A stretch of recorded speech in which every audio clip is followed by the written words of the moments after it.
Di sini saya akan menjelaskan bagaimana cara untuk menjaga keamanan data untuk menghindari kebocoran data dan deteksi aktivitas mencurigakan menurut Microsoft.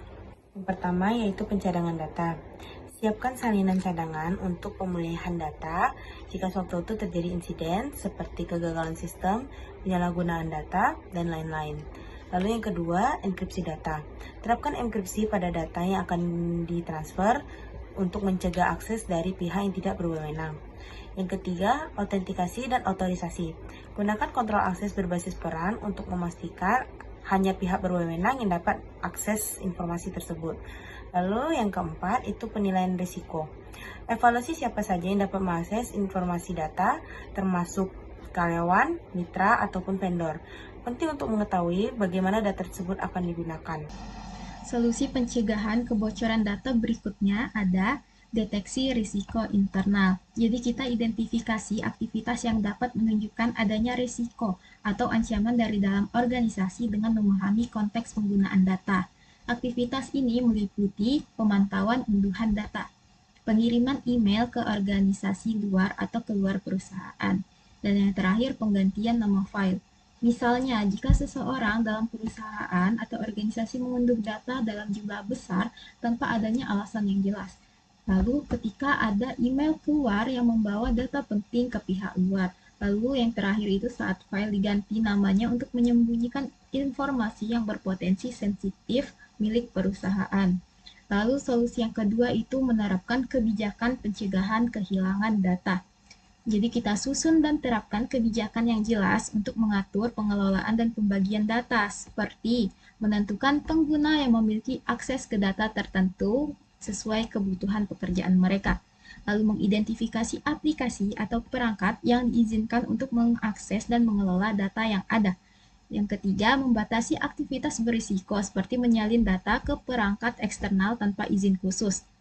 Lalu, selanjutnya solusinya ada peringatan real time. Kita gunakan sistem otomatis untuk memberikan peringatan dini terkait potensi penyalahgunaan data atau masalah keamanan lainnya sebelum hal tersebut menyebabkan kerusakan pada data, reputasi organisasi atau perusahaan, atau privasi karyawan dan pengguna. Contoh penerapannya itu ada memberikan peringatan segera jika ada seseorang yang mencoba mengakses data penting di luar jam kerja.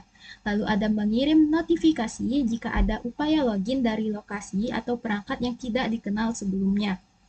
Contohnya, seperti jika ada yang mencoba login akun Google Anda, maka akan segera muncul notif ke email Anda.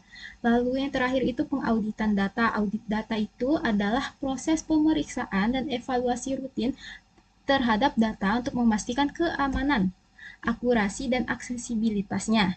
Nah, dengan audit data ini, organisasi dapat mengatasi masalah utama seperti perlindungan data, keakuratan informasi, dan keterbukaan akses data.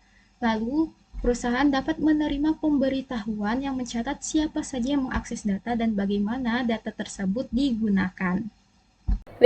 Resiko keamanan data. Selain mengetahui solusi yang dapat mencegah kebocoran data, penting untuk mengetahui resiko-resiko keamanan data yang sering terjadi. Berikut ini adalah beberapa resiko menurut Binus University. 1. Kebocoran data atau data breaches. Kebocoran data disebabkan oleh serangan cyber, kesalahan manusia, atau kegagalan sistem. Contoh kasus terkenal adalah kebocoran data Equifax pada 2017 yang mengungkapkan informasi pribadi lebih dari 140 juta orang. 2. Ancaman orang dalam atau insider threats. Ancaman ini melibatkan karyawan atau pihak dalam organisasi yang memiliki akses sistem. Kesalahan atau aksi disengaja dapat menyebabkan kebocoran data.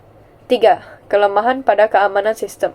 Sistem yang tidak diperbarui atau penggunaan kata sandi lemah meningkatkan kerentanan terhadap serangan. 6. Pengelolaan resiko. Untuk menghadapi berbagai ancaman ini, berikut adalah strategi untuk pengelolaan resiko. 1. Edukasi dan pelatihan. Melatih karyawan untuk memahami praktik keamanan yang baik dan mengenali tanda-tanda ancaman potensial. 2. Implementasi teknologi keamanan. Memanfaatkan firewall, perangkat lunak antivirus, enkripsi, dan sistem deteksi intrusi guna melindungi data secara menyeluruh. 3. Penyusunan kebijakan keamanan. merancang serta menerapkan kebijakan keamanan yang kuat untuk memastikan pengelolaan data dan akses sistem yang aman. 4. Evaluasi risiko secara rutin.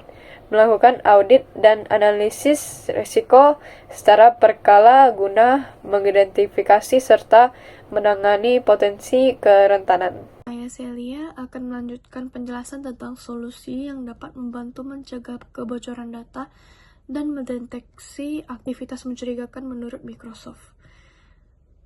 Selanjutnya itu deteksi risiko internal. Identifikasi aktivitas yang mungkin menunjukkan adanya risiko atau ancaman dari dalam organisasi. Pahami konteks penggunaan data, termasuk pemantauan unduhan, lalu email yang keluar dari organisasi, dan penggantian nama file yang bisa menunjukkan perilaku mencurigakan. Selanjutnya, kebijakan pencegahan kehilangan data. Susun dan terapkan kebijakan yang mengatur cara pengolahan dan pembagian data.